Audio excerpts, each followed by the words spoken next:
Hi everyone, it's Danya here. Happy New Year. I hope everyone had a beautiful Christmas and you were not up too late last night. Anyway, it's the first of the month, first of the year. It's time for a club stamp. And this month's stamp is typewriter to stamp. If you're new to my channel, I'm a design team member for the Stamps of Life. And I usually like to introduce the stamp of the month, because these are my favorite. Of all the releases that the Stamps of Life has, this is my favorite. This is the first club I was ever in. Actually, this was the only club. They didn't even have the dies or anything when I started. So this is always like Christmas at the beginning of the month for me. So this month, I am going to do things a little bit differently because I want to play with the dies. If you're in the Die Hard Club, you also get the dies. And there's other sets that go with this. The other set, one of the sets is if you don't like the color, you can buy the set and you could do the two-step stamping. So that way you don't have to color and you can do, it'll come out looking like this, or the colors that you pick. But this is the gist of it. I did this card using the two-stamp method. Now, I was playing around and I figured let me just capture all this on video, and later on I'll come back and make a card with it all. So I took the dies. This is the shadow die. And I cut out in black. I cut it out and I ran the detail die, which is this die, through it using the Kiss Cut pad. Now this pad just gives it a little bit of an indentation so you could see, so you could see where the pieces are going to fall when you paper piece. I don't know if you can see that or not. The black is hard. But trust me, the lines are there if you don't see them.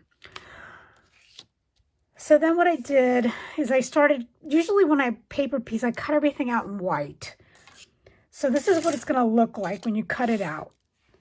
When you use the detailed die, this is what you're going to get. You're going to get this and this like this. And then if you run it through with the keyboard drop-in, there's a little keyboard drop-in that looks like this. If you put this in here and run it with this, this will come out. This will pop out. Plus all the little keys. So you could take this to the level that you want. So I cut everything out in white, and then I decide what I want to color and what I want to cut out in a solid. It's a lot easier for me to just color. Like for instance, I snipped this off. See how there's like little shads or little brads? You just take a pair of scissors and you just chop it off. And then if there's like a little thing sticking up, I take sandpaper or a nail file and I file it down if you don't like the little piece of paper sticking out. For this particular piece, I just took inexpensive alcohol markers. I mean, you could use your expensive ones, but for this case, I like using the cheapy ones.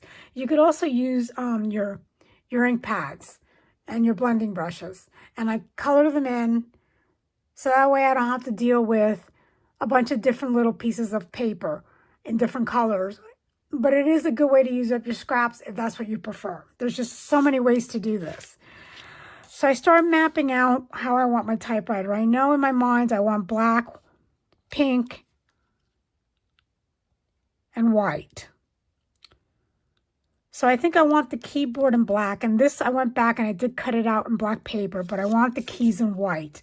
Now, if you can drop the keys in one by one if you want, but I'm not going to be that crazy. And I'm just going to lay the typewriter like that. Then for this little piece up here, I forget what it's called. I cut another piece out in white, and then this I did go ahead and just color with my markers. Now, the black guides, I guess are the paper guides, I did go back and cut in black, and I did snip and glued it on and layered it on. It was just a lot easier than trying to fill in that small gap. So it's going to look like that. Now for the paper, I have a couple of choices here. I can leave it in white. I can layer it in white. I can leave the black. I did cut it out with the drop-in flowers that it comes with. So what I'm thinking of doing is I think I'm just going to go ahead and color the whole thing in green, because you also can cut this out, which are just the flowers to layer. And I might go back and just color these in and then overlay them. But I'm still up in the air on whether I want a black background or a white background. But again, all I'm going to do is just take these flowers, just like I did this right here. All I did was take this, again, the big marker, and just go over it and color it in. So I'm going to do the same thing with the flowers. Eventually it soaks into the paper, so you get, and this is what I like about alcohol markers, is that you get a pretty smooth finish when it dries and it soaks into the paper.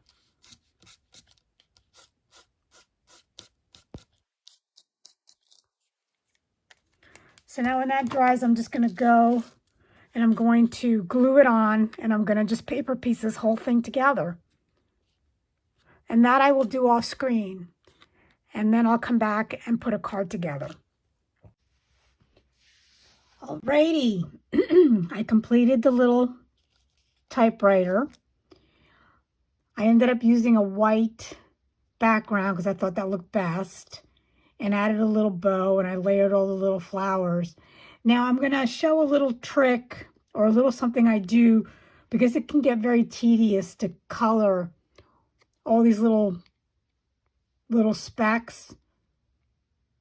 So what I do is I have this this board. It's just a clipboard. Any board will do. And I use the green painter's tape, and I take a piece of tape with the sticky side up, and then I tape it down like so. Then these are the little pieces that came out of the typewriter. I'm just going to show this as an illustration.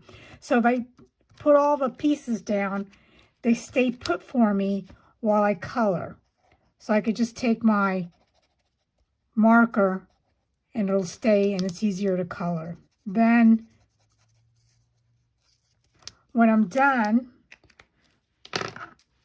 I can take it off with my tweezers. Now this one's well loved because this doesn't have a whole lot of sticky, so I got to replace it. I do get a lot of multiple uses out of this. And then I could take it and I could put it in if that's what I chose to do, but I'm not going to. But this is just an illustration. But look how cute that looks if you were just to put the little buttons in color. Okay, so that's just a little side note. Now on the card, I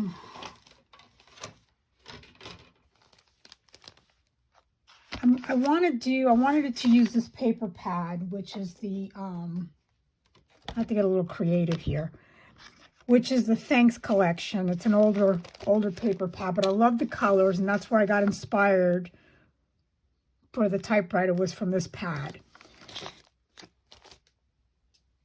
And I have an idea of what I want to do in my head. This is a really big image. Now, this is a layering die for the A2 size card.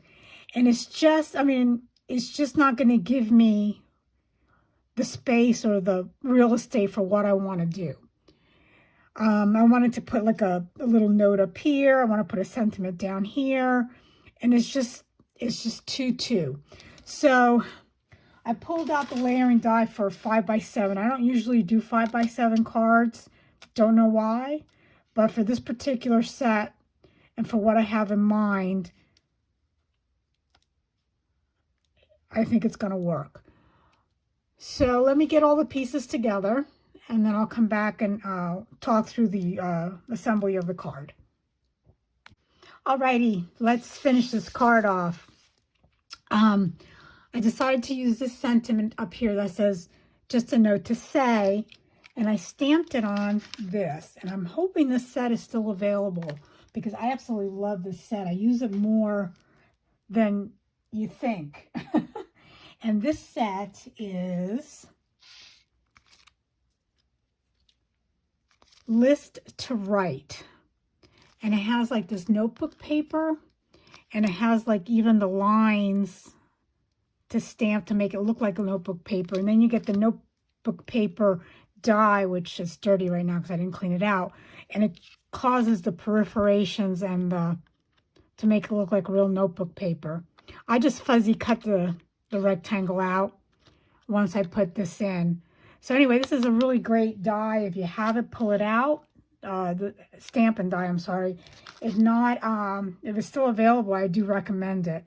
The notebook strip die comes with the word hello, I believe. So this is not the only thing you get. Okay, the love you, I used the alphabet for typewriters, which was also released this month.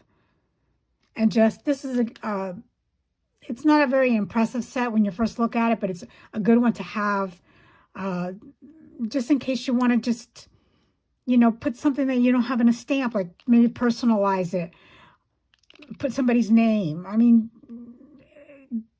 the only thing is that you just have to line it up. With this one, I just did one letter, one at a time. It came out a little bit up and down, but it reminds me of the old typewriters that never gave you a straight. So the whole look, I like the whole entire look of this. Okay, so let's, I have all the pieces cut out, so I guess now it's just time to assemble the card.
Now we have the finished card, and I'm very pleased with the way it came out. I just love the color combination, the papers.